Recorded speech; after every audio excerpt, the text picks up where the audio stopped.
Shalom, shalom, shalom. I want to give our honor and glory to Yahweh, Bashim Yahushua. It's Aliyah with the servants.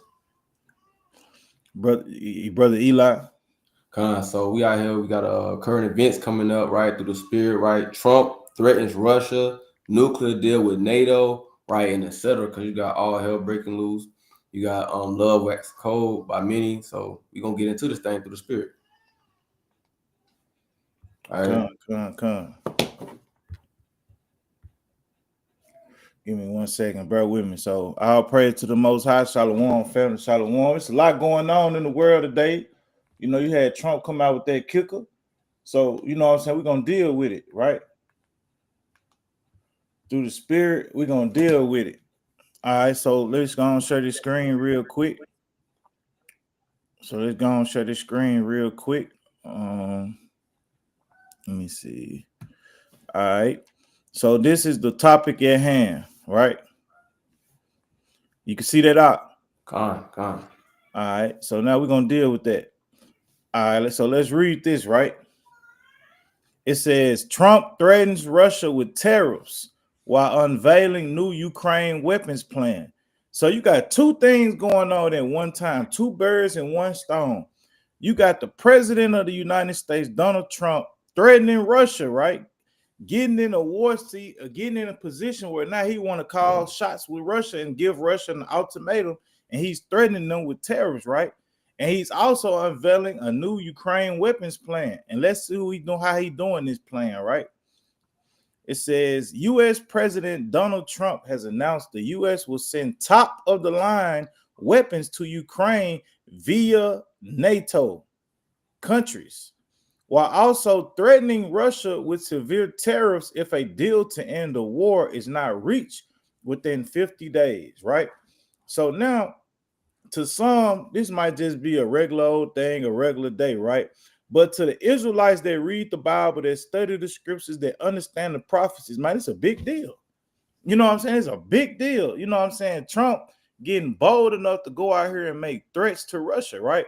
So let's get this precept real quick, right? Let's get this. I want to read this in a different version today. As you know, Israelite, we love the King James version, but sometimes you read different versions. I just like the way it look, right? You can see that, King? Con, like I said. All right, come on, let's do it. Second Ezra 15, let me get that. Yeah, I got it. Oh, got it. Yeah, so Second Ezra chapter 15 and verse number 1.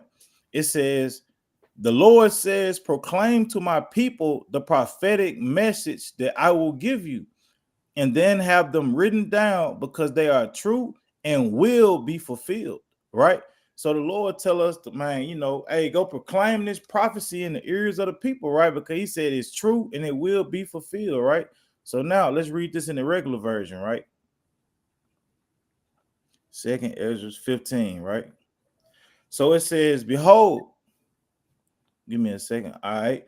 So it says, behold, speak thou in the ears of my people the words of prophecy, which I will put in thy mouth, saith Yahweh, and cause them to be written in paper, for they are faithful and for they are true. Right. So now when you look at what's going on in the world, man, and you look at Trump threatening Russia and also doing a nuclear deal with Ukraine, what is the world letting us know? It's three things that take place with here, right? Russia will have something to do with World War III. NATO will have something to do with World War III. And also, you know what I'm saying, the Most High is finna change the heart of Babylon. Babylon is puffed up and feel like they call the shots in the world, right? Let's get this precept real quick. Let's get this in Habakkuk, right?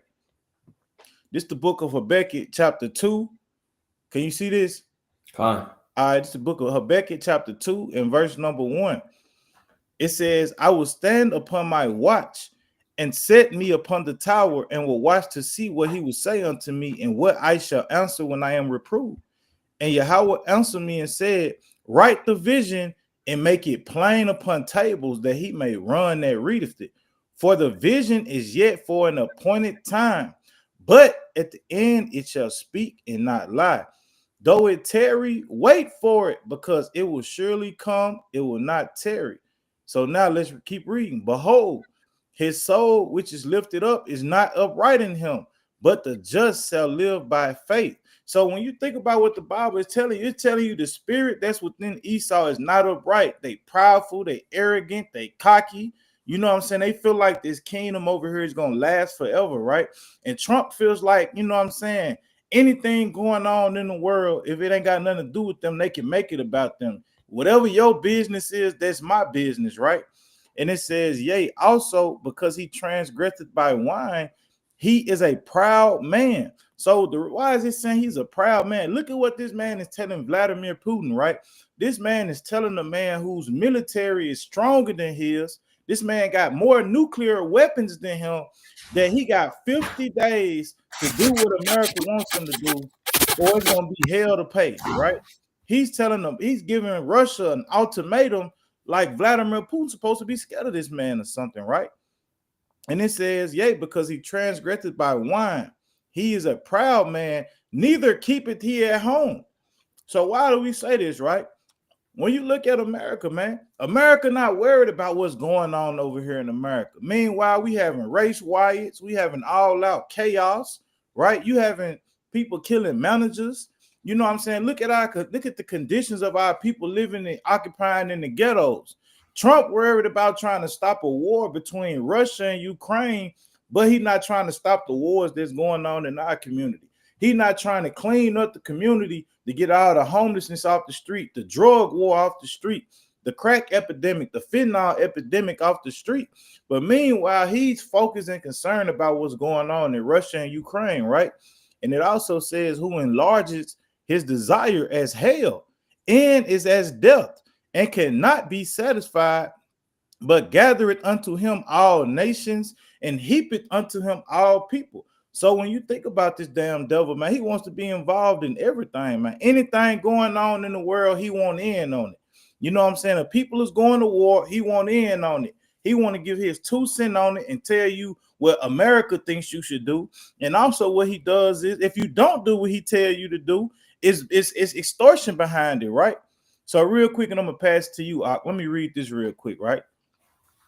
So this is the book of Revelations. Let me see. I think I want to get straight to the point, right? I'm gonna read Revelation chapter 13 and verse 15. And it says, and he had power to give life unto the image of the beast, right? That the image of the beast shall both speak and cause that as many as would not worship the image of the beast should be killed. And watch this. And he calls it all, both small and great. So you got small kingdoms, third world countries, and great countries, right? Countries that's rich and countries that's poor, free and bond to receive a mark in their right hand or in their foreheads, right? And that no man might buy or sell save he that have the mark or the name of the beast or the number of his name. So when you think about why are we pulling this up, right? Trump and what Trump is doing right now, right? What Trump is doing right now, Trump is doing this thing in the world where America has been doing it for a while. It's either get down with America or pay the price, right? So now let's look into this. What is trade tariffs? What is trade tariffs?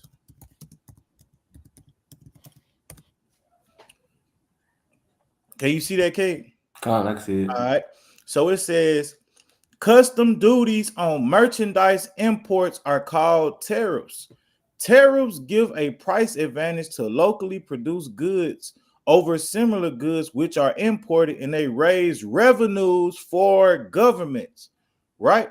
So when you look at this, what Trump is telling this man through a nutshell is, hey, if you don't do what we're telling you to do, if you don't stop this war, right?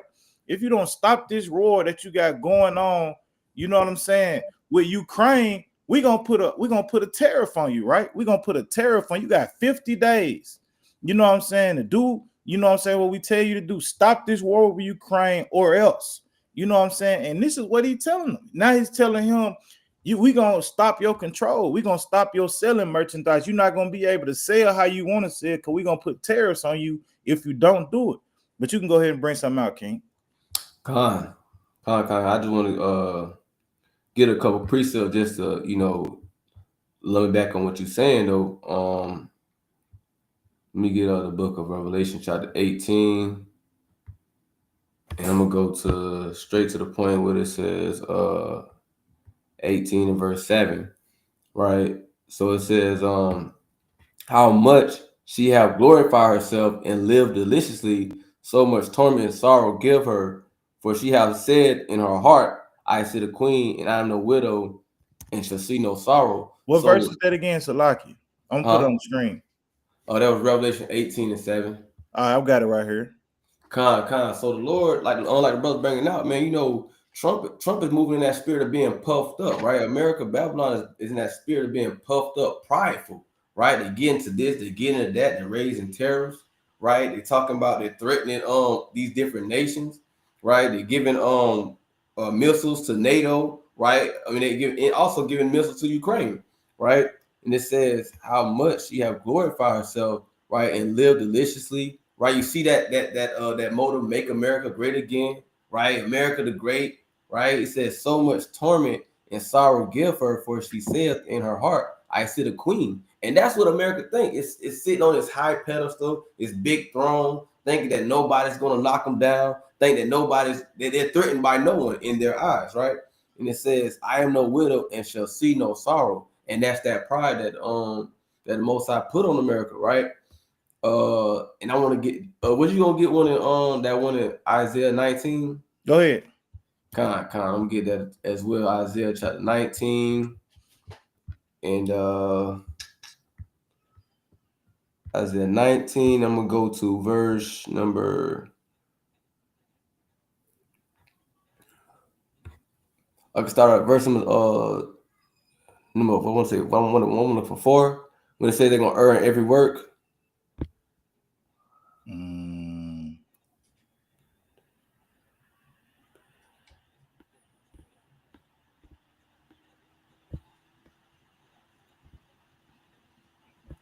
you know it. Hold on, let me bear with me. Bear with me.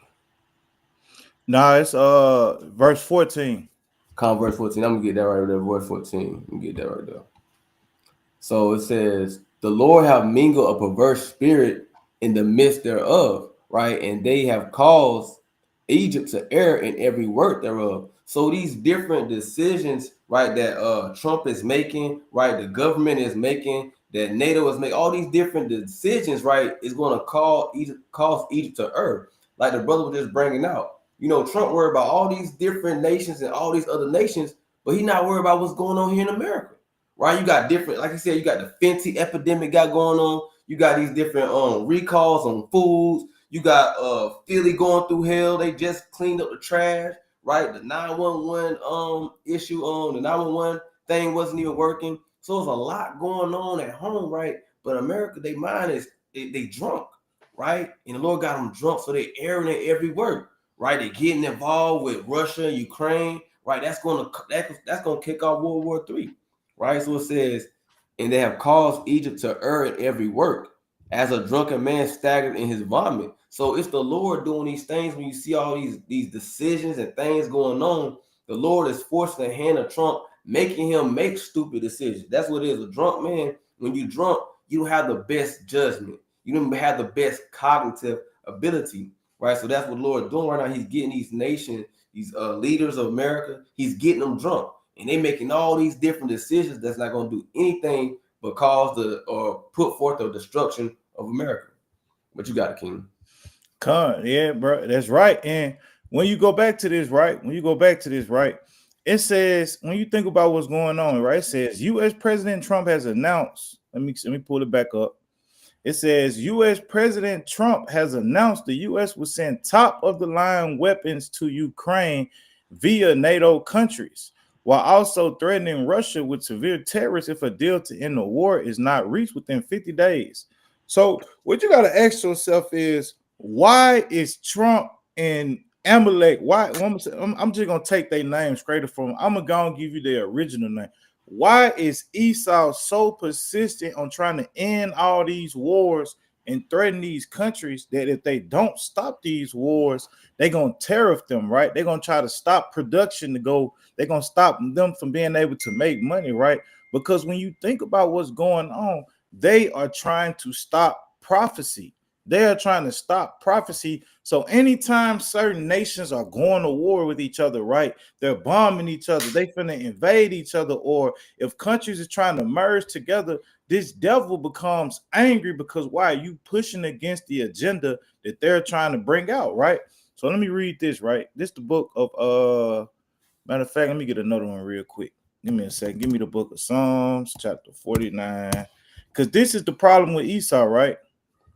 Let's get this real quick. This is the book of Psalms, chapter 49 and verse 11. And this reads, it says, let me see, do I want to start up?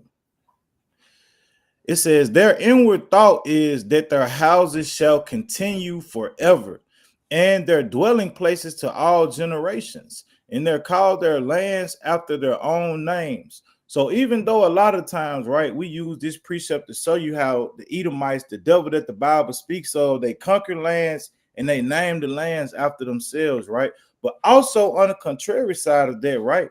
What is the Bible telling you, right? The Bible is telling you that, you know what I'm saying, these damn devils, you know what I'm saying, they feel like, you know what I'm saying, what you see is what you get. The rulership that you see in the world, this is who will always be ruling in the world. Whatever the Bible says is going to happen, whatever is going to happen, you know what I'm saying, we're not going for it, right? But you got to ask yourself if Trump also knows that he's not, they don't got the power and the structure to go to war against Russia. Why is he doing this? When you think about biblical prophecy and the Bible tells you how America is going to be annihilated, why would Trump go make a bold move against Russia like that, right? You got to realize something. This is the book of Proverbs, chapter 21 and verse number 1. It says, the king's heart is in the hand of Yahweh. As the rivers of water, he turneth it whithersoever he will. Right. So when you think about what the Lord is saying here, even though these nations don't want to go to war with one another, right? The Most High is still going to put it in their mind to do it anyway, right? Even though these nations are trying to promote peace, peace, peace. That's all they keep saying. We're trying to bring peace on the earth. But why they also trying to bring peace on the earth? What are they doing? They're threatening one another. They still going to war with one another. It's a whole lot of wars that's not going on. You know what I'm saying? And I'm going to show you how bold Putin is, right? Because while Trump over here making threats at Putin in Russia, right? Let's show you what Russia's doing, right? Let's show you what Russia is doing. And before we play this video, we just want to let it be known this is fair use. This is fair use. Russia's offensive in Ukraine is gaining ground. Moscow claims to have captured another village in Donetsk region. This as it continues its advances in central Ukraine's Dnipropetrovsk area.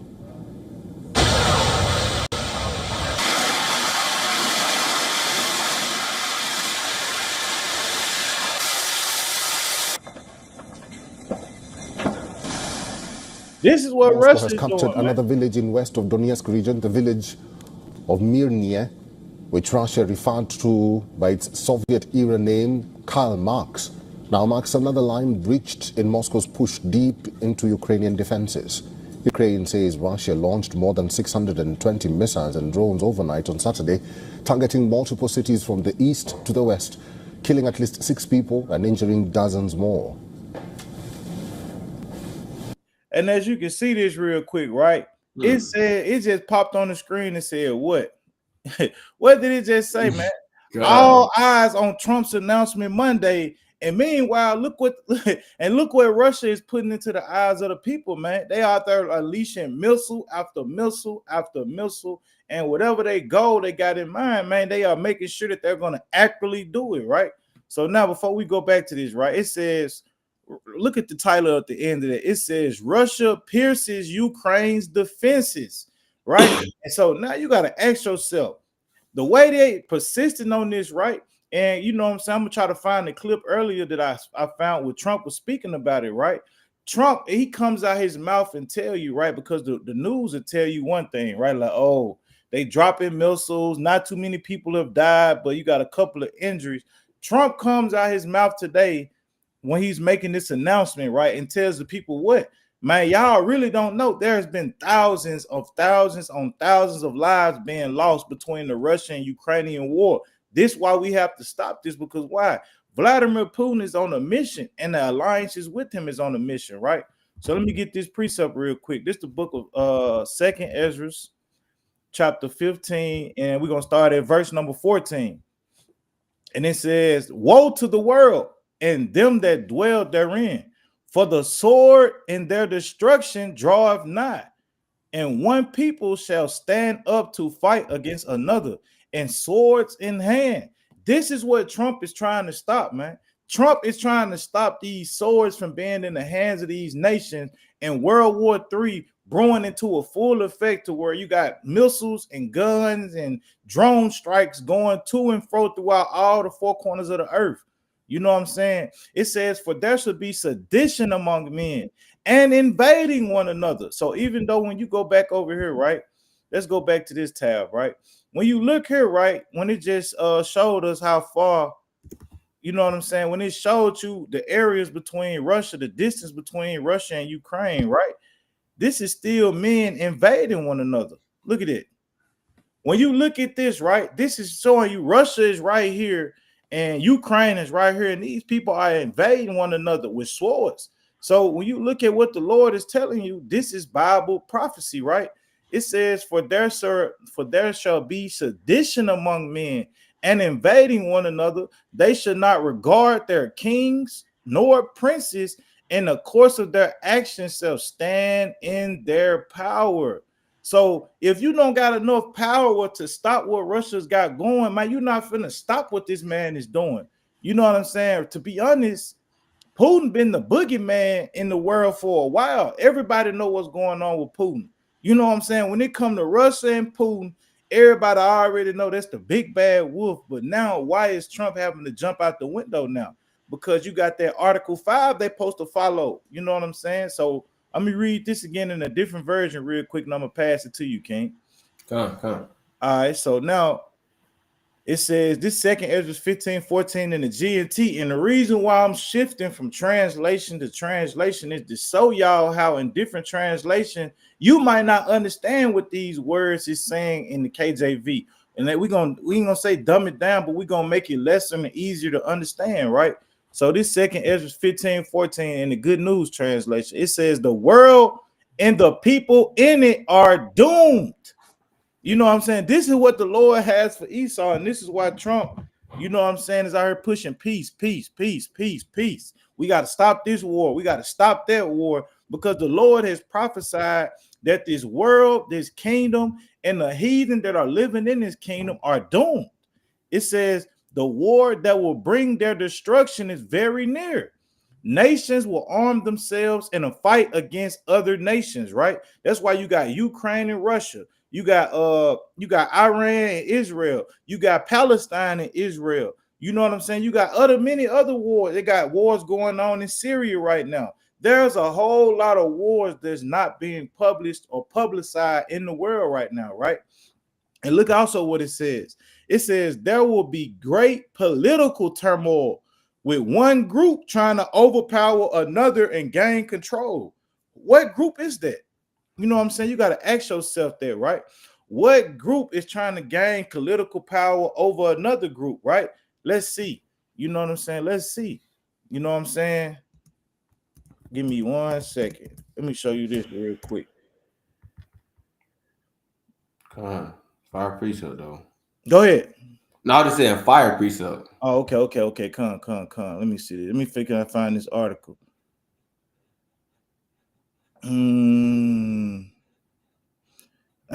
Go ahead, Ken. I gotta find this article. You go ahead and bring out what you got. Okay, that's a bit. So just to land back on what the brother was talking about. Let me share my screen. Go ahead. Hey, let's see this. Right. And that beautiful precept the brother just bringing out, like you know how these different nations rising against different nations. Check this out. It just said, let me go to it up here. It says this right here. German defense minister says troops ready to kill unalive Russians, man. Right? Check that out, man. So these nations, right, is really hopping in. So that Bible prophecy that said you're gonna have nations rise against nations, like the brother said, there's different wars that's going on. Now you had, and once it was just Ukraine right? It's Ukraine and Russia just going at it back and forth, right? Now you got Germany hopping in there, and not to and then to add, if brother sister was paying attention to the video the brother just previously had up, it said that North Korea, one of the Koreas, was deepening his ties with Russia. So now you got North Korea, right? They're deepening ties with Russia. Then at the same time, you got Germany. They hopping in this thing. So let's read this article real fast. It says German defense minister says troops ready to unalive Russians. Right? It says Moscow has dismissed speculation. It has plans to attack NATO as nonsense. So we're gonna keep going. It says German troops are prepared to unalive Russian soldiers if Moscow attacks a NATO member. Defense Minister Boris Pistorius has suggested in an interview with the Financial Times published on Sunday. Pistorius stressed that German forces, some of whom have recently been redeployed to Lithuania, it says, would not hesitate to take lethal action if necessary, right? So basically, Germany is saying they have their troops on standby, right? If it comes down to Russia attacking any member of NATO, so they're preparing themselves for war, just like how in the scripture when it's saying when Yahweh in the book of Joel, when they're saying, beat your plowshares together, get prepared for war, right? These people are getting prepared for war. These nations are preparing for war, right? So it's just a matter of time for World War III really kick off, right? And these Bible prophecies be unfolding right before your eyes, but then it's gonna be too late for a lot of brothers and sisters because they really ain't take it serious. But you got it, King. Yep, that's right. Give me 1 second, bro. I'm looking for this video, right? Because I wanted Keep I going. get some. Keep going. You got it. Okay, kind. So boom. So like we were saying though, it says now now back to what we was going into, right? Now you have this, it says US weapon supplies to Ukraine never stop, right? So if y'all haven't been following, right, they supposed to the US was supposed to stop giving shipments to Ukraine, but they never stopped. They have continued to fund the Ukraines with these missiles and things like that, right? So with them doing that, it's not doing anything but causing tension between the US and Russia, right? Russia has already threatened the US, right? So it's just a matter of time till they act on the threat that they're talking about, right? So I'm gonna read this. It says US weapons delivers to Ukraine have continued uninterrupted despite reports of funding gaps and political wrangling, right? So these people, they're politically lying, right? They're saying, "Oh, we don't have the funds for this," right? They BSing, right? But it says Kremlin spokesman Dmitry Peskov has said he told reporters on Monday that shipments of weapons, ammunition, and military equipment from the U.S. have continued and are continuing. So the Russia, they're keeping track of all these different transactions that's going on, right? It says several weeks ago, Western media outlets reported that the U.S. temporarily halted some military aid shipments while reviewing its own stockpiles, right? So you gotta see what's going on, right? These nations, right? They're pulling the wool over their people or over the people's eyes. They're telling you, "Oh, we stopped sending in aid, we stopped sending in shipments," but they not gonna tell you the truth. It says Western media outlets. So a lot of your Western media outlets, they basically what's that word? What they it's like a certain type of media thing they do, but basically they control what the people see, right? But you have outlets like this. This is RT News, what I'm on right now, and they kind of putting it out there that the U.S. is lying, right? They're continuing aiding these people. It says the Pentagon later said the assistance to Kyiv will resume under updated planning, right? U.S. President Donald Trump previously expressed frustration over the cost of supplying Ukraine with Patriot missiles, while stating that the U.S. will continue to supply Patriots. He suggested that the EU will be responsible for covering the cost. Check this out, right? Now he's bringing the EU in this, saying, "Oh, now y'all gonna be responsible for the cost," right? So now, if the EU don't get into this, remember just this not too long ago, Trump was telling was saying that he wanted to tax the EU and NATO because a lot of these nations that's a part of NATO, they wasn't doing their part in paying in funds. See, when you were part of NATO and things like that, you gotta put in things. You gotta put into NATO, right? You gotta put into the EU. You gotta put in money. If nations not putting money, and basically what you have is the U.S. has been basically been the backbone of NATO and these different EU confederates, right? And so what that has caused, now Trump is at a point where he's saying, well, hey, we're no longer going to fund these people anymore. That's what he said, right? So you got to keep your eyes open and watching, right? Because this also can cause tariffs as well, right? Even more tariffs, right? And taxation on different goods and things like that. Because a lot of the things that we eat and consume come from these different places. So just like before, wheat was going to go up. So that wheat, that covers your cereal, your bread, right? And all these different things. So what's going to happen when the prices of bread skyrocket, right? That's talking about famine, right? You talking about people not having food on their table, right? Because we don't see employment going up, right? So you got to kind of keep eyes on these different things that's going on through the spirit. But let me jump down. I think that's kind of it that I want to get on that, right? And there's another thing I kind of wanted to touch on too, right? Let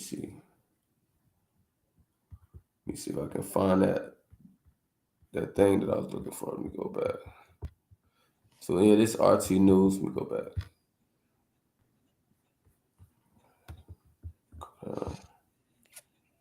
Yeah, while you looking for that, King, let me show this real quick. Okay, come. All right, so let me see. So now let's go back to this. Right? And we're gonna read this again, right? So it says, verse 16, right? It says there will be great political turmoil with one group trying to overpower another and gain control while ignoring the legitimate government, right? So now, when you go back to this, right? Why are we bringing this up? All right. So now let me show you something, right? So what group is trying to take power? Because the key word here, it says one group is trying to overpower another and gain control. What is the world really ran off of? What makes the nations powerful? Money, weapons. These type of things are the things that make certain nations powerful, right? So let's see, because it's like what we bringing out, man. You know, Trump threatening nations and dropping tariffs on people left and right, right? Left and right. He threatening these people. You don't do this or else.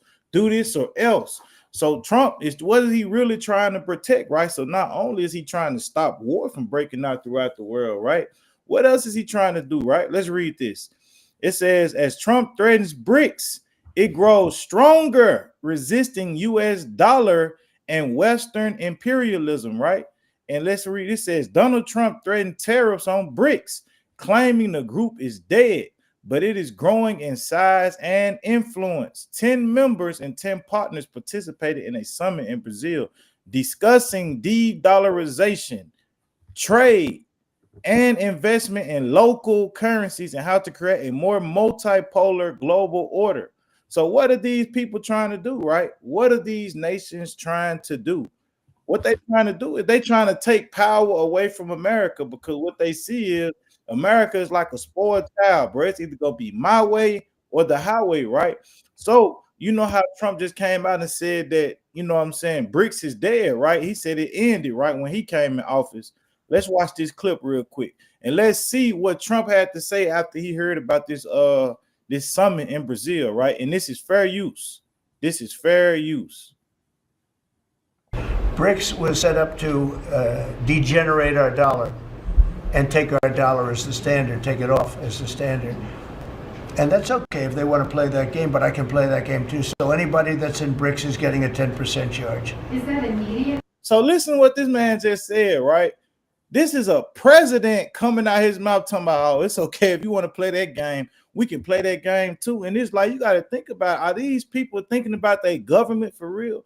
Are they thinking about their citizens for real? When you think about the way Trump, you think Trump gives a damn, you know what I'm saying, whether a lot of our goods that we survive on, essential goods, say if it's a country involved in BRICS that supplies us over here, do you think he cares about if we need that? What about certain other things that we might? You think Trump give it down? Listen to the way he's talking, right? He knows that everything that's going on in the world is everybody detaching from America, and the Most High is taking that fear away from these people, away from them, man. Listen to how this man talk. Listen to this. Yeah, pretty soon. Let's run it back. Listen to what he says again. Pay attention. Degenerate our dollar and take our dollar as the standard, take it off as the standard. And that's okay if they want to play that game, but I can play that game too. So anybody that's in BRICS is getting a 10% charge. Is that immediate, sir? Or yeah, is that pretty soon. If they engage in some behavior? Well, if they're a member of BRICS, they're going to have to pay 10% tariff just for that one thing. And I want to show another thing, right? Look at this man's face, man. This is how much he's trying to save Babylon, man. The people that got this puppet in office, look at that man damn face, man. That man stretched out. Every time he try to take a damn now, they dropping something new on him. You got to go speak about this. You got to go speak about that, right? He putting tariffs on this, tariffs on that. Why is he doing that, man? Because Trump in America is trying to stop God's judgment, right? Everybody in the world is turning their back on Babylon the Great, and they trying to do everything they can to stop it, right? He said, oh, everybody in BRICS getting 10% tariff, 10% tariff, right? Watch this. Let's keep looking. Watch this. Won't be a member long. I thought BRICS was, I said this about a year ago, and it largely broke up. But, there are a couple that hang around, but I thought it largely broke up. BRICS is not, in my opinion, not a serious threat. But what they're trying to do is destroy the dollar so that another country can take over and be the standard. And we're not going to lose the standard at any time. If you have a smart president, you will never lose the standard. If you have a stupid president like the last one, you would lose the standard. You wouldn't have the dollar as you.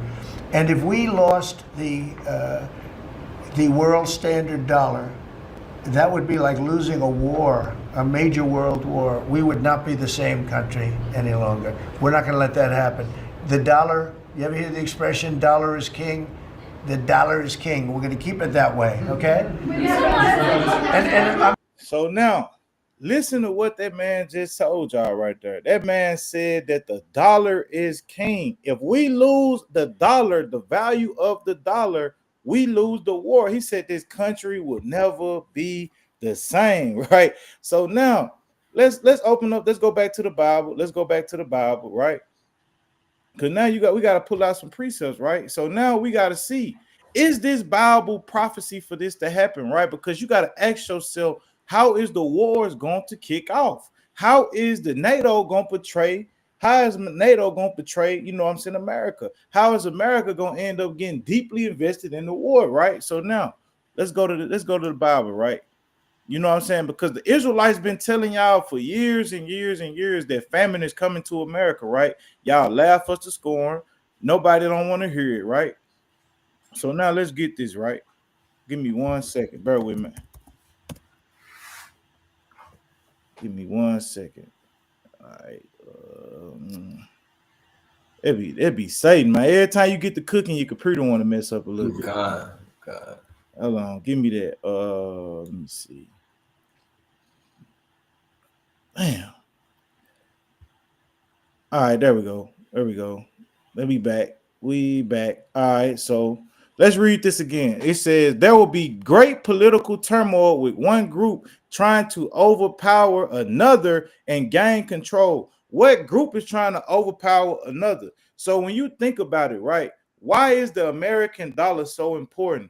when you think about NATO, when you think about the Western countries of the world, right? A lot of these European countries thrive and succeed off of what? The American dollar, because why? Trump in America sets the standard and they extort all these other nations and countries to make them do what they want. That does what? Keeps the Europeans or the Edomites on top. But now when you get countries like BRICS that come in and say, no, we're trying to degenerate the American dollar.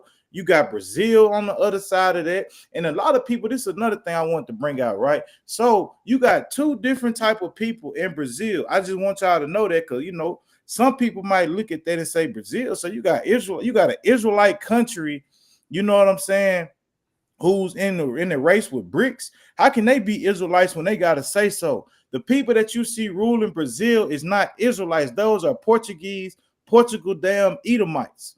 You know what I'm saying? Them Edomites set up and over there in their territory, calling shots and governing over them people. There's a difference between the high top Brazilians and the Afro Brazilians. The Afro Brazilians are the Israelites, right? So let's not get that twisted, right? But let's read on with this, right? It says, while ignoring the legitimate government, there will no longer be free access to cities, because now what's going to happen is there's going to start being wars and conflicts in these cities, and people's access is going to be cut off, right? It says, because the struggle for power will bring destruction. So why is Ezra saying this? Because what we're seeing right now in the world, right?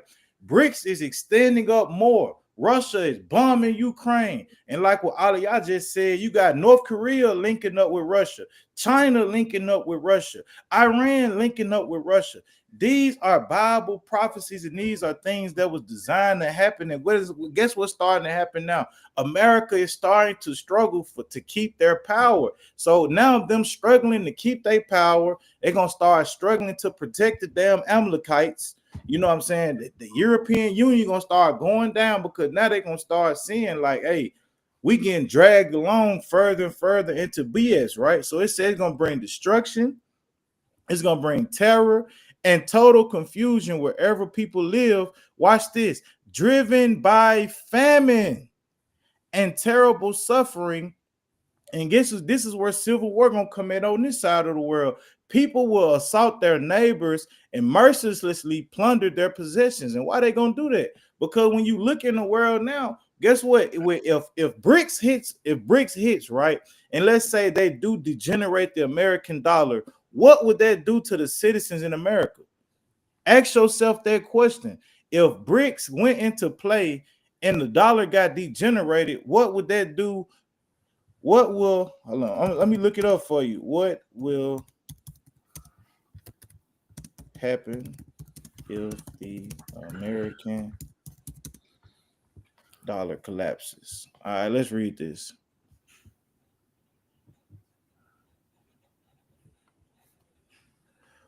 All right, can you see that up? Con. All right, it says, will the US dollar collapse, or analyze for this, right? It says, a dollar collapse means the value of the US dollar plunges. The result would be significant economic instability, increased price of goods, and heightened anxiety among the American people. Keep reading, because we'll explain exactly what would happen during the collapse, how likely it is, and what would happen to the housing market or other investments if that were to occur, right? So now, a U.S. dollar collapse refers to a scenario in which the value of the U.S. dollar plunges relative to other currencies.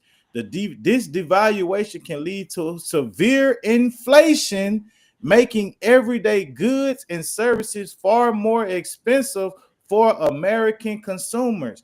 Factors such as a loss of confidence in the U.S. economy, rising national debt, or significant geopolitical shifts that cause other countries to abandon the dollar as the global reserve currency could all trigger a collapse. So now when you think about it, bro, what countries is tied to the American dollar that they feel like will abandon the dollar? You got to think about NATO, right? This is how the war gonna kick off. This is how all these things will go into play, right? So now let's go back to the scriptures, right? Because it said we will have inflation, and now what you're reading is telling you what? That now with famine and terrible suffering, people will begin to assault their neighbors and mercilessly plunder their possessions, right? So now when you think about this, man, this is why Trump and the elites and the Americans are trying to do everything they can to stop BRICS from getting in power. They're trying to stop Russia from bombing Ukraine. They're trying to stop Iran from going to war against Israel, because you got to understand the alliances this are at hand, right? So now, YC, you got it, King. Go ahead. I'm gonna let you go because I'm gonna pull up some more stuff. Go ahead. Con. And just touching on what the brother was just talking about, right? What we were saying, the alliances, right? So first I want to go into what's going on right now. So right now you have a proxy war that's going on, right? If you don't know the definition, is my screen? Let me see. Let me show my screen just real quick. Proxy definition, so I can see what I'm talking about. So a proxy war, right? It says a proxy war is a military conflict in which third parties directly or indirectly support state or non-state combatants. These conflicts are fought between two belligerents, with one side often being a non-state actor supported by an external third-party power. The goal is to influence the conflict's outcome and advance strategic interest. Right now, if you ever noticed or ever went into it, World War One, two, and two started by proxy wars, where you had these two belligerents, right, going at it, but then you had third party people hopping in, and when as many people start hopping in different third parties, that's when you had an influx of nations hopping in, and thus you have World War. The reason for me going to this is to show y'all this, right? We talking about these different alliances, right? That's going on, right? Where is that? Right here, it says this. Oh, share this. It says this right here. It says what we just talking about. It says North Korea. Come on now, don't do that. Let me go back to it. It says North Korea. Kim's hosting Lavrov says he will support Russia to resolve Ukraine war. Right. Let's keep going. It says North Korea leader Kim Jong-un told Russia's top diplomat, so this is the Russia's top diplomat. It says his country was ready to unconditionally support Moscow's every effort to resolve the conflict in Ukraine. Remember what we were just talking about what a proxy war is. You have a conflict, then you have different third parties hopping in as well. So what's the third party for Ukraine? Your third party for Ukraine is what? United States, right? And these other countries that fund Ukraine, right? So now you have in Russia, they're having third parties hopping in this thing, right? It says Moscow's every effort to resolve the conflict in Ukraine, state media reported on Sunday as the two countries held high-level strategic talks, right? I want to jump down to this to a point, right, where it says this right quick. I'm gonna read a little bit on this passage, then I'm gonna jump down to the point. It says Russian Foreign Minister Sergei Lavrov was on a 3-day visit to North Korea, which has provided troops and arms for Russia's war in Ukraine and has pledged more military support as Moscow tries to make advances in the conflict. So you got North Korea is hopping into this thing. They're in this thing. They have been supporting, and they said they're willing to support even more, right? So I want to jump down where it says this. It says, y'all got to pay attention to the language that's being spoken. It says, Kim told Lavrov the steps taken by the allies in response to radically evolving global geopolitics will contribute greatly to securing peace and security around the world. So they making this a world thing. It's not. They're saying we're not just doing this in Ukraine. We talking about around the world. And a lot of times when you think, you gotta read between the lines. It starts off with peace. It starts off war. Before there's any peace, it has to be war. And that's what these people are saying. Just like Ukraine, they're saying we're fighting for peace. They're fighting for peace. So these people are willing to go to war for peace. So let me jump down to this point right here. It says, this passage right here says, later on Sunday, North Korea's defense ministry said in a statement it stood ready to take military action to counter any security threat and warning against South Korea, Japan, and the United States following a recent aerial drill by the Allies, right? So, and that makes me go to this precept right quick. And the brother kind of he touched on it a bit, but I want to just run it back to it in Habakkuk chapter 2. Right. Habakkuk chapter 2. And Habakkuk chapter 2. And let me get verse number 6. It says, now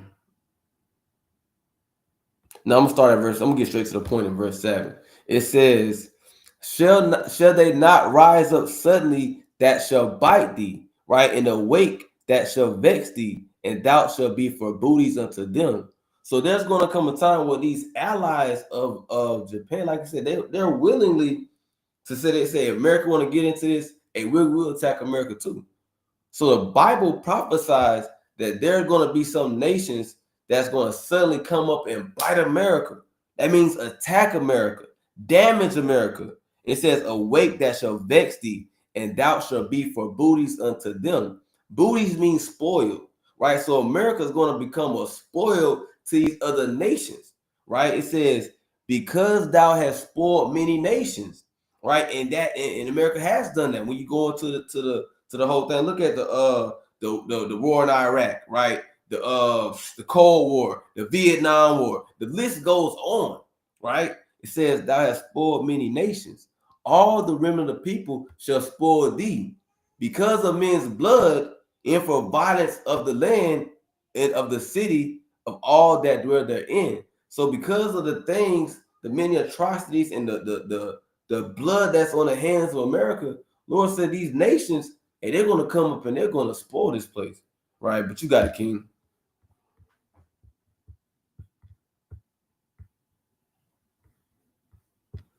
Con, right? And that you got, you 100% correct, right?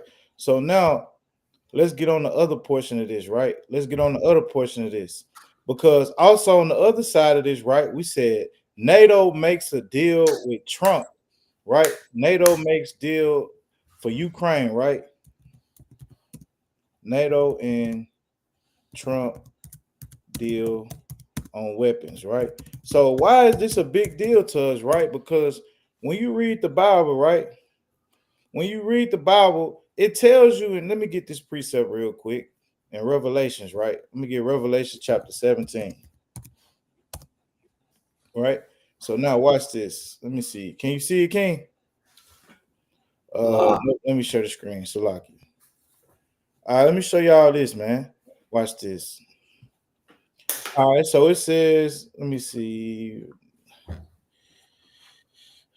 All right, and it said victory for the Lamb, right? So this is future prophecy, right? This is why we are excited for what's going on in the world. We are excited that NATO and Trump, NATO and America is striking a deal, right? To send weapons to fund Ukraine. America is about to start sending top dollar missiles and weapons to NATO for Ukraine, right? But what the Americans don't realize is not all those missiles is going to be used for the Russians or against the Russians, right? Some of that going to get put up in the storehouse, right? So now, right, it's Revelation chapter 17 and verse number 12. And it says, and the 10 horns which thou sawest are 10 kings, which have received no kingdom as yet, but receive power as kings 1 hour with the beast. These have one mind and shall give their power and their strength unto the beast. This is why when you look in the world today, right? This is why, like what's going on in Ukraine, right? This is why America has to come in. This is why NATO had to come in, right? This is why they had to defend them, right? Because of under the Article 5, right? Watch this. Let's bring up what the Article 5 is. Let me see. Article 5. All right, so let me share this, right? It says, Article 5, NATO's common defense pledge that stands in the way of Ukraine's admission while at war. So if you don't know who NATO and the EU is in the Bible, they are the 10, that's the 10 common markers or the 10 kings, right? Right. So now let's keep going, right? So this is why they have to intervene in this. I don't want to see that. Let me see if they're gonna tell us what we want, right? It says Ukrainian President Volodymyr Zelensky may have gotten support and vague assurance from NATO's leaders in Vilnius this week, but he ultimately returns home without the clear commitment that his country will be joining the club at any time soon. But I'm gonna get this. I don't know if this is right. At the core of this conundrum is Article 5, NATO's common defense guarantee, under which an attack on one member is considered an attack on them all, right? So that's what I really wanted out of that, right? So why do we bring that up? The reason why, when you read right here, it says, these have one mind and shall give their power and their strength unto the beast. So this represents Article 5. Biblically breaking this down, this is Article 5. So anything that happens, hey, these 10 kings, they support America, and America supports them when anything happen, right? And it lets you know, right? Let me keep going. So when you read that, it says, these shall make war with the Lamb, and the Lamb shall overcome them, for he is Lord of lords and Kings of kings, and they that are with him are called and chosen and faithful, right? And so now let's jump down to verse 16. We get into the good stuff, right? So these people that we see like NATO, who's getting weapons from America, right? Saying that they're going to use these weapons, they're going to buy these weapons from America, right? And get them trillions of dollars, and they're going to help NATO. I mean, they're going to help Ukraine, right? This is what the Bible prophesies at the end of the day is what's going to happen to America by their good old friendly partners over there, the EU, right? Or NATO. It says, and the 10 horns which thou... Huh? You can't see this picture. Okay, so like you. All right, so this is Revelations chapter 17 and verse number 16, right? It says, and the 10 horns which thou sawest upon the beast, these shall hate the whore, right? So right now, it might look like everything is going good, right? Oh, yeah, man, it's all buddy. NATO and America just made a deal. Russia is finished. Give praises to Jesus Christ. Praise God. Make America great again, right? But on a nutshell, what the Bible is showing you that these same people who's making this deal with America, right? These are the same people that Revelations letting you know that says what? And these horns which thou sawest upon the beast, right? These shall hate the whore. So internally, these countries hate America, but right now they're using America because America is reliable. America has resources that they don't have the resources for, right? And just like right now, what we're reading about, right? They're able to get mass destruction weapons from America to support the Ukrainians, right? But it says, and shall make her desolate and naked, and shall eat her flesh and burn her with fire. So this is why, as Israelites, right, when we see what's going on with NATO and America, we happy, we rejoicing, because we understand that what them same weapons that y'all might be selling to these people for trillions of dollars and funding them, most high willing, these gonna be the same weapons that y'all get burnt with fire with at the end, right? So now let's get some more prophecies. Let's get some more precepts, right? Let's get the book of 2nd Ezra chapter 6. Because it's a lot going down in the world right now, man. You know what I'm saying? It's a lot going down in the world. 2nd Ezra chapter 6. And let's start verse 18. I want to start at verse 18. And it said, behold, the days come that I will begin to draw nigh and to visit them that dwell upon the earth. How is the Lord visiting the earth? The Lord is visiting the earth with destruction, bonfires, tornadoes, earthquakes. You know what I'm saying? Uproars of the people, right? And it's going to say that. And will begin to make inquisition of them what they beat that have hurt unjustly with their unrighteousness, and when the affliction of Zion shall be fulfilled, and when the world that shall begin to vanish away shall be finished, then when I show these tokens, the book shall be opened before the firmament, and they shall all see together. So what is the Lord talking about when he say, and when the world that shall begin to fade away, right? What world is beginning to fade away, right? Let's get this real quick. Let's show you what world is beginning to fade away. Let me see. Okay. Let's get this precept real quick. Second Ezra chapter 6. So let's see what world is beginning to fade away. What is the Bible talking about, right? So this is the book of Second Ezra chapter 6 and verse number 9. And it says, for Esau is the end of the world, and Jacob is the beginning of it that followed. So now, when we go back over here, when it says the world beginning to fade away, what world is it talking about? It's talking about the world of Esau, the kingdom. When we begin to see the kingdom of Esau's power beginning to vanish away, you know what I'm saying? Then will the book be open before the firmament, and they shall see all together. This is what you see now. We are all starting to see the Bible come to life before our eyes, man. We starting to understand what the Bible is saying now, because why? We see all these nations going at each other, and we see America involving themselves in everybody's business, because why? America don't want this to go through, right? And it says, let me jump down, and it says, and let me see, verse 24, right? It said, at that time shall friends fight once against another, like enemies, and the earth shall stand in fear with those that dwell therein. The springs of the fountain shall stand still, and in 3 hours they shall not run. Whosoever remaineth from all these that I have told thee shall escape and see my salvation in the end of your world.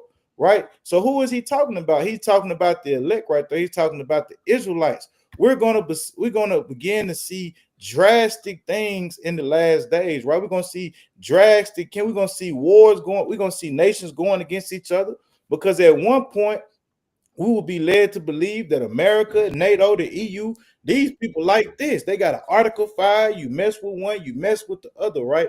But now that you see that the Bible said in the last days, friends gonna make war with each other, right? We saying that at one point America had alliance with China. You know, we seen Trump send down with Putin. We seen all these different things, right? But at the end, what does the Bible tell you? These friends are gonna make war one against another, right? So let's get this other precept, right? So this is the book of Second Ezra chapter 9 and verse number 1. He answered me then and said, measure thou the time diligently in itself.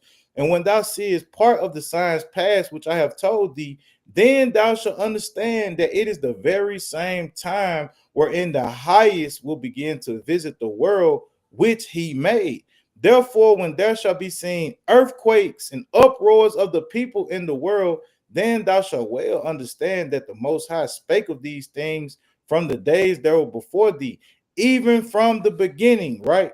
And so when you think about this, right, let me just jump down to verse 8.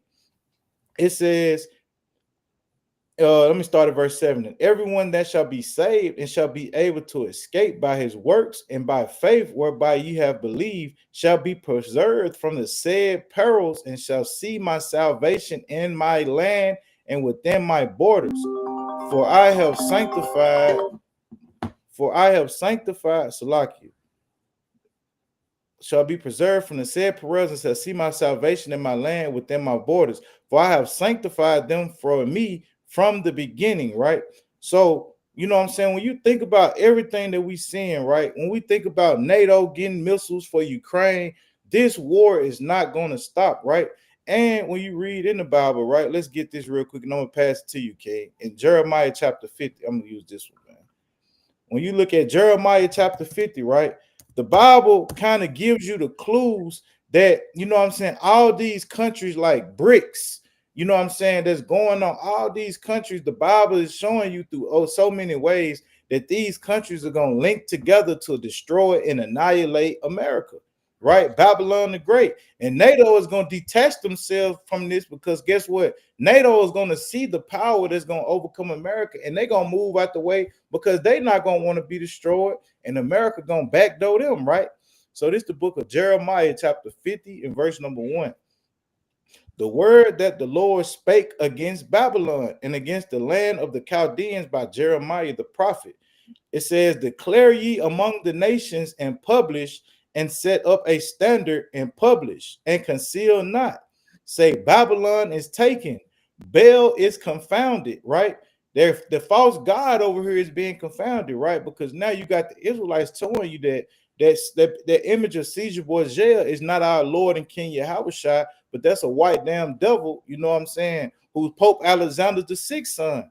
Merodach is broken in pieces. Her idols are confounded. Her images are broken in pieces, right? So watch this. It says, for out of the north there cometh up a nation against her, which shall make her land desolate, and none shall dwell therein. They shall remove, they shall depart, both man and beast, right? It says, in those days and in that time, saith Yahweh, the children of Israel shall come, they and the children of Judah together, going and weeping, they shall go and seek the Lord their God. And when you look in the world today, this is what we're doing, right?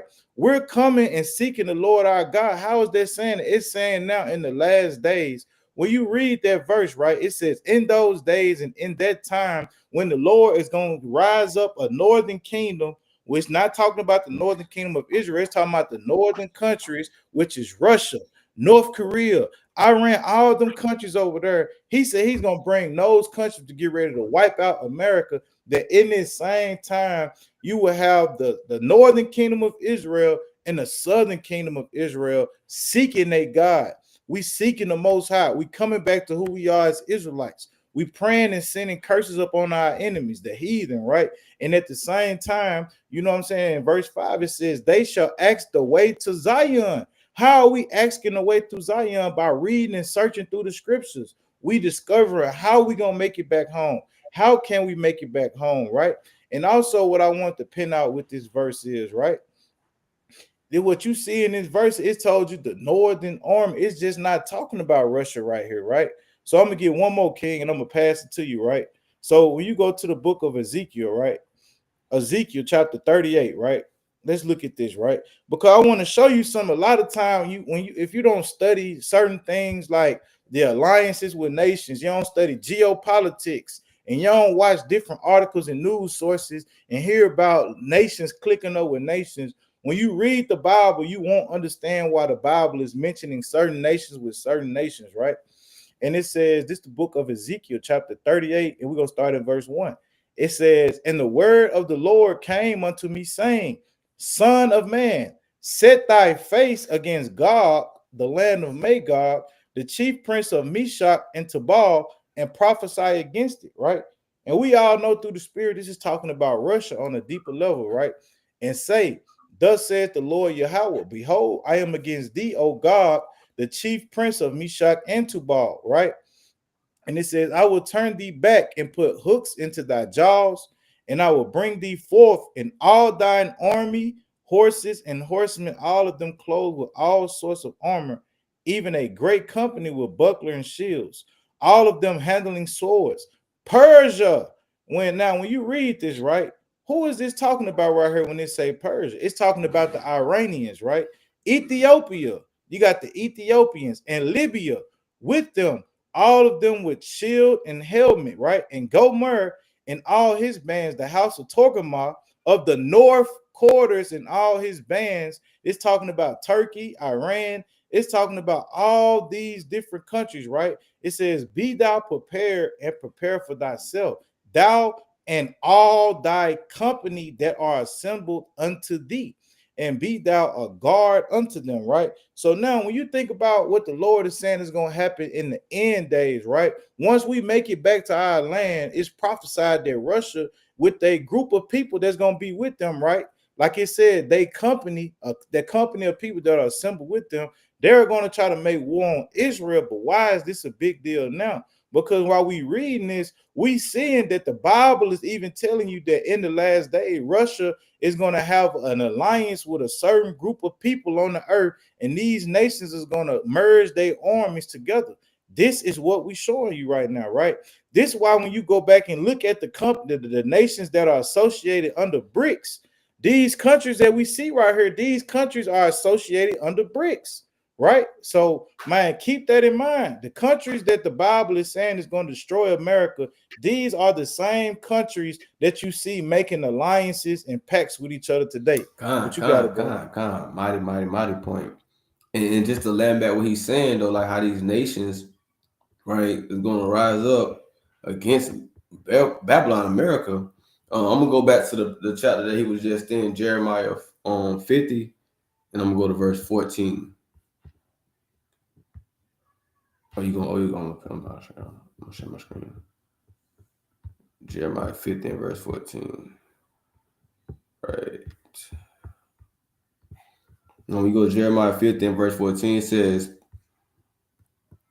says, put yourselves in array against Babylon round about, all ye that bend a bow, shoot at her, spare no arrows, for she has sinned against the Lord, right? And those arrows going to those missiles, right? Those nuclear missiles, those bombs, right? That's what's coming. It says, all ye that round about. So all these nations that's round about, and when you really look at it, right? Russia is on one side, right? North Korea somewhere, you got Iran somewhere, all these different allies, they're around about Babylon. So they're going to bend that bow. No, that bow is going to be those missiles, right? But let's keep reading. It says, shout against her round about.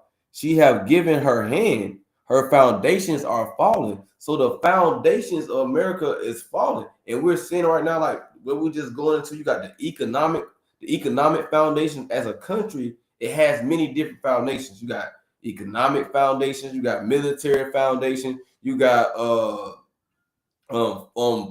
food foundations, as in your food, that's for your people and all that thing. You have different foundations, right? Your medical foundations, right? All these different things, and the foundations of America is going to fall, right? And one of the chief foundations that we're talking about is the economic foundation, right? It's soon to fall as BRICS keep standing, right, and coming and growing stronger, right? They're going to cause the dollar to mean nothing, right? It says her walls are thrown down, right? So her many defenses are thrown down. When you look into the different things, for instance, like China has already told the United States, they're not saying, even they know it themselves. Even the FBI have admitted to it that the Chinese have infiltrated the security of America, right? So you have different infrastructure, security infrastructure that the Chinese has already infiltrated, right? So you got it could be the firewalls, it could be banks, it could be anything. So not just on a physical level like walls, but the security when it comes to cybersecurity, that's very big, right? Cybersecurity, what can happen with cybersecurity, a lot of infrastructure like your water, your power, all these things are ran off of grids that's powered by the internet, right? It's powered by the internet, Wi-Fi, satellites, and things like that. So if you can crack the codes to those infrastructures, right, you can power them down, right? It's basically called hacking. So they have hacked into America's infrastructure. So it's a matter of time till the power goes out. What happened when the power goes out, right? And it said if the power was to go out in America for over, I forgot the dispensation time, but it said millions of people be unalive. You got people that's on respirators, people that's on life support, right? And all these things is funded by power, right? People that need ventilators and inhalers, all kinds of things, right? So the foundation is going to fall, right? And not just that, the dang bombs, right? It says, for it is the vengeance of the Lord take vengeance upon her as she have done, do unto her. So what is that language that is speaking, right? As she have done, do unto her. Same language that's spoken right here in Revelation chapter 18. Same thing when it's talking about Babylon in this passage. It says this. It says, Revelation 18:6. It says, reward her even as she rewarded you, and double unto her, double according to her works, in the cup which she have filled to her double. Same language, right? So Lord is letting you know that that America, Babylon, is going to receive judgment, right? Vengeance from the Most High God, right? You got to remember what the Lord did to Egypt when he took out Pharaoh. He put plagues there, famine there, right? Destroyed the flocks, put all kind of plagues on these people, right? Look what he did even to Nebuchadnezzar, right? To Babylon, the Persian and Medes, all these empires that the Most High put into power, he brought them all down. So it's just a matter of time for the same thing happen to this kingdom, right? Did you have some? You had something else, King? I was gonna go by that. that meltdown thing, or do you think we got time for that? Yeah, we got time. I'm just gonna make one more point out of all this, right? Then Con, we're gonna con, con, pass the con. topic on. So, right, I got a couple more precepts, right? So with that, right? Why are we bringing all this out, man? You got to ask yourself, why are we bringing all this out? And when you look at the world, right, this is what the Lord says, right? This is the book of 2nd Ezra, chapter 16, and verse number 1. It say, woe be unto thee, Babylon and Asia. Woe be unto thee, Egypt and Syria. When you think about these four major land masses that the Lord is referencing to right now and saying destruction, these are the land masses where you see all hell breaking loose at that. Wars, rumors of wars, all these people are the ones being involved. You got America, Russia, China, North Korea, the Arab countries. You got the Amalekites all involved in this region, right? The Lord said, gird up yourselves with cloths of sack and hair, bewail your children and be sorry, for your destruction is at hand. So the Lord is letting all the heathen nations with world dominant power know that their destruction is at hand, right? He says a sword is set upon you, and who may turn it back, right? And now let's jump down. He said, give me a verse. I want to go down to this verse, right? The Lord, verse 14 says, behold, the plagues are sent and shall not return again until they come upon the earth, right? And let me jump down to verse 18, right? It says, the beginning of sorrows and great mournings, the beginning of famine and great death, right? So when you think about all these things that we see and transpiring out of control in the world, right? The Bible says, bro, this is the beginnings of great sorrows, great mournings, the beginning of famine. America has never seen a famine that it's about to see come hit America. If BRICS goes into control and dominant power like they planning to, right? America is going to receive a famine like it never has before, right? If the de-dollarization of our dollar goes down, what do you think is going to happen to the citizens in America, right? What do you think we going to do, right? The elites might have a plan. They got passports, they can leave.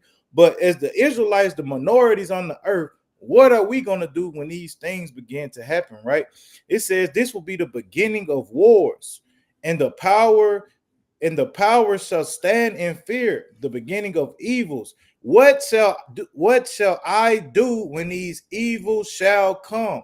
This is what you have to ask yourself, brothers and sisters. When these things begin to come, what shall you do, right? Because when you look in the world today, there's a lot of confusion, man. It's a lot of confusion. And what a lot of people don't understand is this is what the devil is doing, right? But listen what Yahweh say, right? A lot of people easily get distracted, right? We go for what's popping, what's trending, what's going on in the world. We got all these debates, brothers mocking each other. But when you look in the world, look at what the other countries are preparing for, right? Let's read this real quick. It's the book of Luke, chapter 12, verse 37. It says, blessed are those servants whom the Lord, when he cometh, shall find watching. Not watching to see who, man, going back and forth in Israel, not looking for the drama, not looking for the people that's into it. You know what I'm saying? The Lord say, blessed are those servants that he's going to find watching. You know what I'm saying? Looking at what's going on in the world, preparing yourself for the evils, for the famines, for the sorrows. You know what I'm saying? Respectfully, this ain't against nobody or what nobody do. Whatever floats your boat, let it float.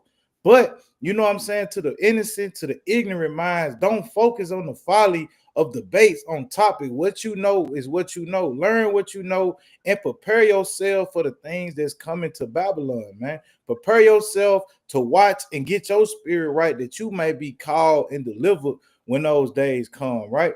It says, and if he shall come in the second watch or come in the third watch and find them so, blessed are those servants. Now watch this, the next one, right? And this know that if the good man of the house had known what hour the thief would come, he would have watched and not have suffered his house to be broken through. Be ye therefore ready also, for the Son of Man cometh at an hour when ye thinketh not. So with that being said, man, you have to be prepared for the return of the Son of Man. You got to be prepared for Jacob's trouble. You got to be prepared for the famine that's coming to this land, man. You know what I'm saying? And you got to realize, you know what I'm saying, what's going on. That's right, right? Look at what this precept the brother just posted, right? Obviously, Yeshaya just posted. It says, and wisdom and knowledge shall be the stability of thy times and strength of salvation. The fear of Yahweh is his treasure, right? You know what I'm saying? So when you think about that, man, this is what you're supposed to be using and preparing for. Quit letting the distractions deter you from what's to come, right? Quit letting the distractions knock you off your pivot. You focusing and trying to see what that man gonna say. So-and-so clapped at him. Ali, are you waiting for the response? No, we're not waiting for the goddamn response, man. You know what I'm saying? We waiting on getting our spirit right. We looking at these articles. We clicking on YouTube. We clicking on World News. We clicking on X. We trying to see the next move that the Lord is making, man. We don't give a damn about the popularity, the sensation, the content, none of it, man, because at the end of the day, destruction is still coming to America, man, and we not trying to get no reward on this earth. We trying to get our reward on heaven. So with that, you know what I'm saying? Let me show you this. Let me go back, and then I'm going to give it to you. I promise you. After this, I'm looking for this last precept. Get ready to be peeled. All right. You can see the screen. I bet. So this is the last one. So this second Ezra chapter 16 and verse number 34. No, I'm gonna start at verse 32. It says, and the earth shall be laid waste. So this is why we don't got time to play games no more. This is why we not doing no back and forth. We not laughing and playing with Negroes and lapping around and folly, because the Lord said the earth shall be laid waste, and the fields thereof shall wax old, and her ways and all her paths shall go full of thorns, and because no man shall prevail therethrough. So there's going to be certain parts of the world that's going to be getting hit, that's going to be destroyed, that the Lord said there's not going to be a passage through no more, right? It says the virgins shall mourn, having no bridegrooms. Women shall mourn, having no husbands. Their daughters shall mourn, having no helpers. In the war shall their bridegrooms be destroyed, and their husbands shall perish of famine. So when you think about what's going to happen to the entire world, the Lord is letting you know destruction, pestilence, famine, all these different things, natural desires, natural disasters is coming to America. We don't have time to keep playing around as a nation of people, man. We don't got the resources these world dominant powers have, man. All we got is a cell phone, a goddamn 1-bedroom apartment, and a $3 case of water that we got from Walmart, and some tan goods, man. You know what I'm saying? It says, behold the word of the Lord, receive it. So right now, we don't have to worry about all these, you know what I'm saying, this turmoil going on in Israel, the commotion, the drama, the turmoil of the drama going on in your personal life. The only thing we should be focusing on that Israel is telling us right now, he said, hey, behold the word of the Lord, receive it. Believe not the gods of whom the Lord spake. Behold, the plagues draw nigh and are not slack. So every day you wake up, this is what we got to have in our mind as Israelites, that behold, the plagues draw nigh and they are not slack. So the judgments that the Lord has coming to America, he said they're coming closer and they're not slacking. They're not saying, hold on, let me wait till all of y'all stop backbiting. Hold on, let me stop till all of y'all stop dwelling in folly. Hold on, let me stop when Eli stop watching porn. No, the Lord said the plagues are coming and they not slacking, right? So it says, and as a woman with child in the 9th month bringeth forth her son within 2 or 3 hours of her birth, great pains could pass her womb, which pains when the child coming forth, they slack not a moment. What is the Lord doing? He's comparing these things to what's to come. He says, even so shall not the plagues be slack to come upon the earth, and the world shall mourn, and sorrow shall come upon it on every side. So how we see famines going on in these third world countries, how we see famine going on in the West Bank over there with the Palestinians, right? You see war and pestilence going on with the Ukrainians, right? The Bible is prophesied that that same thing that you see going on right now is going to be on every side. It's going to be on America. So what are you going to do? Are you going to be prepared for it? Or are you going to be constantly getting caught up in this folly? You know what I'm saying? You wavering back and forth, watching all these different brothers go at each other, and you allowing Satan to keep you distracted, man. So last verse, and I'm going to yield. Oh, my people, hear my word. make you ready to the battle, and in those evils be even as pilgrims upon the earth. So we bringing all this out to tell our people to prepare to be pilgrims. Pay attention to every little thing you see going on in the world. President Trump threatened Putin, right? You got goddamn America and NATO, you know what I'm saying, going into a nuclear weapon deal to where NATO can start buying weapons for America to supply Ukraine. You got to pay attention, man, to all these things and prepare yourself to get ready for the battle and be as a pilgrim on the earth. And we don't want to get caught off guard, right? That's right. That's right. That's right. 100%.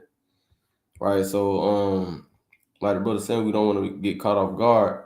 And as brothers and sisters been paying attention, we basically just been going through and showing y'all different prophecies that Lord said would come to pass in these last days, right? So first, I'm gonna get I'm gonna show y'all this right quick, and then we're gonna get into the precepts, right? It's not to just to show y'all that. Now this is for educational purposes, right? So if y'all haven't noticed or heard about this, a McDonald's manager was unalived at her job, right? And I want to say this is in Detroit. It says a McDonald's manager was, got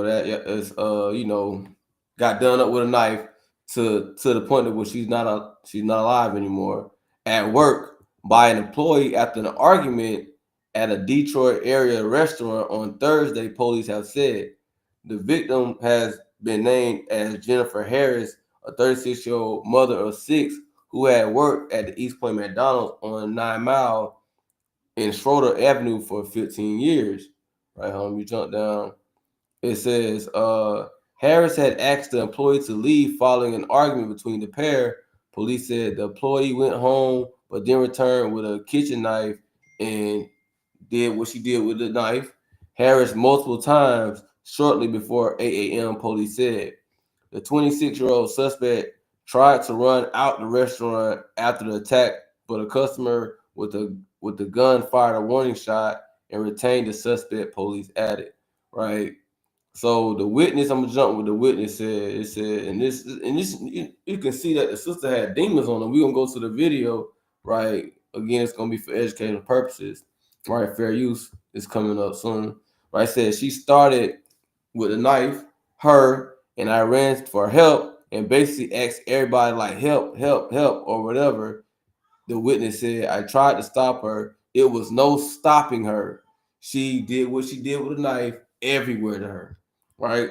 So this let me get that joint. Okay. Right here, this is the video right here. So this is for fair use. You know what I'm saying? Of stabbing her manager to death here at this East Point McDonald's was just charged with first-degree murder. We were in court where a judge set her bond at $25 million. And we're also learning more about her history, including videos she posted to Instagram just days before the stabbing. She could keep being a bully if she wants to, but that is going to catch up to her. I got sent home early yesterday. I got sent home early today by the same person. I'm telling you, she's a bully. This isn't funny. Like, seriously, man, I got I got to take care of. And she keeps sending me home early. It's not funny. She's playing games. And then all day, throughout the day, she keeps sending her little racial And then throughout the day, she keeps on, like, putting negative energy in the air, talking about people, gossiping about people. You know, nobody's perfect. It's God, it happens. You know what I mean? So all that animosity and that she keep putting in the air and stuff, then trying to tell me I'm always snapping on people. No, that's false. No, I don't snap on people. I don't go in there doing that. I tell her, no, I make peace. That's what I'm doing. I've been creating peace. That is crazy. I'm telling you. But to get sent home 2 days in a row, man, and I came in on my off day to make up my time, and she still sends me home early, it's not funny. Somebody gonna have to do something about that. It's not funny. Like, to think she's like trying to make it seem like that she big dog or some give a about you telling me about you pulling the gun. All right, so y'all get the gist, right? The sister, she was going crazy, right? But this the precepts that I want to bring out, right? Because you know what I'm saying, it was a simple, misunderstanding. Whatever it was work. She got sent home, but she took it to the level of me losing work to want to unalive a fellow sister, right? But it says this 2 Timothy chapter 3, verse 1 says, "This know also that in the last days perilous times shall come." And that word perilous just means dangerous times. Said, "For men shall be lovers of their own selves, covetous, boasters, proud, blasphemers." And the list goes on, right? Said, "Disobedient to parents, unthankful, unholy, without natural affection," right? Truce breakers, false accusers, right? Incontinent, fierce, right? This sister, she was fierce. She had a fierce countenance about her. She didn't have no affection towards that sister, right? There was no affection in that situation, right? She didn't think about that woman's children, right? She was thinking about whatever she wanted to do to her, right? And that's what she did. She said somebody got to do something about it, right? You can tell, like, you could tell by the way she was dressed. You know, she got the red hair. She kind of she a little, she a little somewhere, right? So sister kind of had spirits on her, right? And when those spirits kind of get riled up, right, she ended up doing what she's doing. But I'm gonna bring this out. This is the book of Matthew chapter 24 and verse it says, "For the love of men shall wax cold." Yeah, it says 24 and 12 says, Verse "And 12. because iniquity shall abound, the love of many shall wax cold." So now we seeing right now that the love of many is waxing cold in this time. Usually, man, you lose some money. You know what I'm saying? You lose like a job. Hey, bro, people used to quit back in there. I quit. To hell with the job. I quit. But now you got people that she probably stressing about, like she said, she was stressing about, like she got things, she got bills, she got all these different things going on, right? And all the while you got these different inflations going on, these different terrors that's affecting people's lives. So now it's running people rampant, right? Crazy, right? People they can't afford to lose no money, right? They can't afford to not go to work, right? And things only going to get worse, man, right? Imagine this happened all over the world, right? When there's a time where people can't. I'm talking about when the companies they doing layoffs, right? The terror is so bad, right? The inflation so bad, right? You spending what $10, $15 on a thing of bread. How you think people gonna act then? What type of spirits you think gonna be on them then? Right? So what we saying is things only gonna get worse from here. At first, you're gonna see people like this getting mad at McDonald's, right? This is McDonald's, right? She said she need that, and she ended up doing what she did, man. And this is only just a few things that we've been seeing that's been going on, but this is one of the stories that's kind of been circulating the internet, man, because this is what happened. So just again, brother, sister, just keep your eyes open and watch not only the things that's going on, watch your spirit itself. You know what I'm saying? Examine yourself, making sure you're doing what you gotta do to do your part, to strive for perfection, to be a diligent man, a woman in this truth. But I yield with that.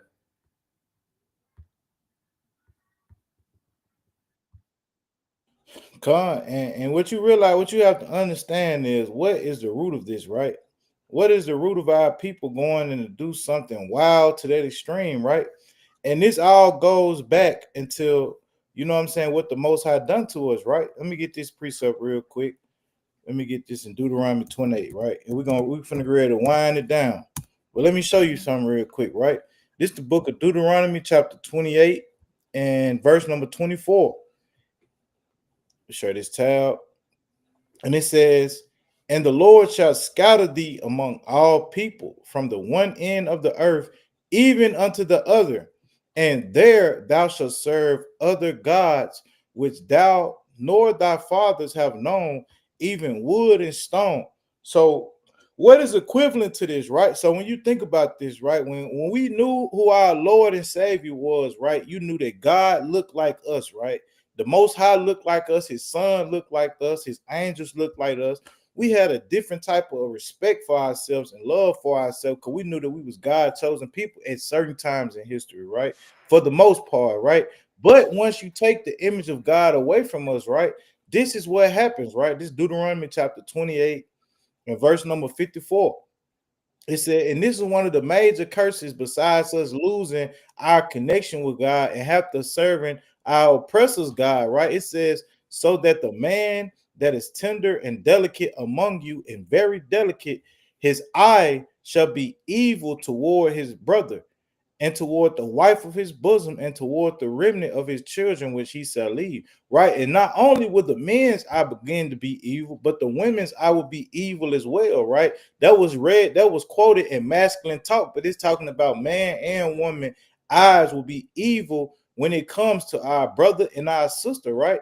So now let's read this, right? Because what you realize is, once you take the image of God away from a people, right, we lose that sight. Once you make me serve, only do I see the God in your idol God that you didn't set up, because you pattern your God after the way you look. But now also I see God in your race of people. I don't see God in my race of people no more, right? So this is what we have to understand as well, that when they stripped our nationality away from us, they colonized us and they made us worship their gods. They made us look at them as the superiors, and they made us look at ourselves as nobody.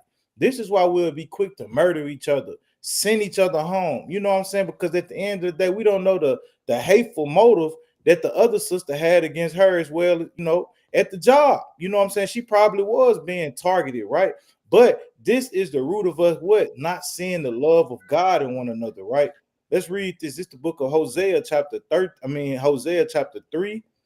And you know what I'm saying, verse number 3, it said, and I said unto her, thou shalt abide for me many days, thou shalt not play the harlot, and thou shalt not be for an other man, so will I also be for thee.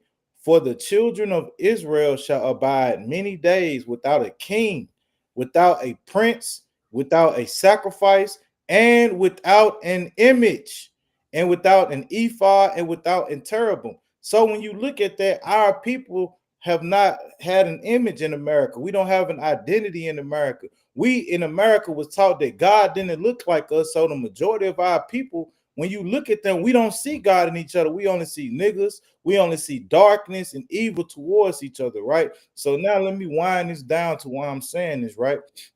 This is the book of Wisdom of Solomon, chapter 14. Let me see where I want to start at. All right, so the image of Caesar Borgia, right? This image of white Jesus that they made to be kept as a law, right? Verse 16, it says, thus, in process of time, an ungodly custom grown strong was kept as a law, and graven images were worshipped by the commandments of kings. What was one of the kings? Alexander the Sixth of Rome, right? When he came into power, he had a lot to do with this time where you think about supersessionism, right? When you think about the time when they start, implementing slavery, doing all this time, this was the time during Pope Alexander the Sixth, right? He implemented that his son should be the standard for Jesus Christ on the earth, right? He had him painted and he had it pushed throughout the world that this is Jesus. When they came to the shores of America, when the Northern Kingdom was here, they came with crosses and pushing the image and doctrine of a white Caesar Borgia, a white Jesus Christ, right? And so this, in the process of time, when we came over here, we got beaten with it. We got taught from the slave Bible. And, even in our churches today, and on a lot of our celebrities and their crosses today, they walk around with what? A white Jesus on their neck, right? So now let's read what the Bible say what happened with this, right? And so it said in verse 20, it said, and so the multitude, allured by the grace of the work, took him now for a god. So now they took Caesar Borgia to become a god on the earth, right? Which a little before was but honored as a man, a sick, perverted man at that, right? And this was an occasion to deceive the world, right? And how would they deceive the world? Because now they took their race, who was compared to dogs, right? And now put their race as the superior race, and said that the man that came and died for the Israelites really came to die for the world, and he's a white man, right? For men serving either calamity or tyranny, which will be the Israelites here. We served in calamity and tyranny, which would be aka slavery, right? Chattel slavery. Did ascribe unto stones during the sub-Saharan slave trade, when we got converted to Islam, and we was taught that Allah and Muhammad was our God and our prophet. And it says, and stocks in the incommunicable name, right? In the incommunicable name of what? Jesus Christ, right? It says, verse 22, moreover, this was not enough for them, that they erred in the knowledge of God, right? Because we didn't know who we were no more. We no longer had an image, but whereas they lived in the great war of ignorance, those great so plagues called they peace, right? So when you look at the world today, when you look at the Negroes in America today, right? You know what I'm saying? And that's right. Where there is no vision, the people perish, right? So if our people don't have a vision for who they are, right? We don't see the God in ourselves.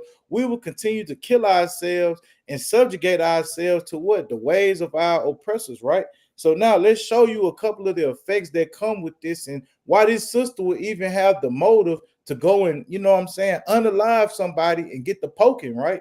It says, they kept neither lives nor marriages any longer undefiled, but either one slew another traitorously and grieved by adultery, so that there reigned in all men without exception blood, manslaughter, theft, dissimulation, corruption, unfaithfulness, tumults, perjury, disquieting of good men or disquieting of good women, because at the end of all be all, this sister could have been a good sister who was just trying to make her ends meet with her paychecks at McDonald's and probably was being targeted because she didn't fit the narrative and probably was getting sent home, right?